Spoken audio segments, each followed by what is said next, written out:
తెలంగాణ ప్రభుత్వం రాష్ట్రంలో మఖానా పంటను ప్రోత్సహిస్తోందని నల్గొండ జిల్లా కలెక్టర్ ఇలా త్రిపాఠి తెలిపారు. నల్గొండ జిల్లా త్రిపురారం మండలం ఆచార్య జయశంకర్ వ్యవసాయ పరిశోధనా కేంద్రం కంపసాగర్లో మఖానా పంట కోసం విత్తన ప్రదర్శనను ఆమె ప్రారంభించారు. అనంతరం వ్యవసాయ పరిశోధన స్థానం వారు అభివృద్ధి చేస్తున్న వరి వంగడాల వివరాలను శాస్త్రవేత్తలను అడిగి తెలుసుకున్నారు. మఖానా పంటను సాగు చేయవచ్చని, దానికోసం ప్రభుత్వం నుంచి ఎలాంటి సాయం కావాలన్నా ఏర్పాట్లు చేసేందుకు సిద్ధంగా ఉన్నట్లు ఆమె తెలిపారు. మఖానా అనేది ఫాక్స్నట్స్ది ఒక మనం ప్రయోగ కింద మన జిల్లాలో తీసుకుంటున్నాము.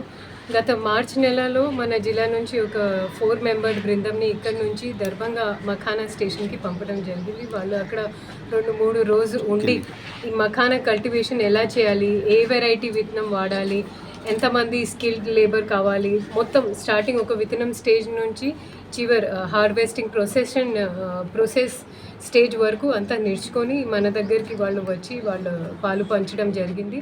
దాని దిశగా ఈరోజు మనం ఏఆర్ఎస్లో 1 ఎకరం ప్రయోగాల కింద ఫాక్స్నట్ మఖానా కల్టివేషన్ టేకప్ చేస్తున్నాము. మఖానా కల్టివేషన్ కోసం నల్గొండ జిల్లా నుంచి మన సైంటిస్టుని అందులో వ్యవసాయ అధికారులు పంపించి బీహార్, యూపీ ప్రాంతం నుంచి చూసి వచ్చి ఇక్కడ ఏర్పాటు చేయాలని చెప్పేసి నిర్ణయించబడి ఎవ్రీబడి వెల్కమ్. అదే సందర్భంలో ఇక్కడ కంపసాగర్ రీసెర్చ్ స్టేషన్లో ప్రాథమికంగా కల్టివేషన్ స్టార్ట్ చేస్తున్నారు. ఈరోజు దాన్ని మన కలెక్టర్ గారు ప్రారంభించారు. రైతులందరూ మనం కోరుతుంది ఏంటంటే వరి మీద ఆధారపడటం కాదు, మల్టిపుల్ క్రాప్స్ చేయాల్సిన అవసరం ఉంది.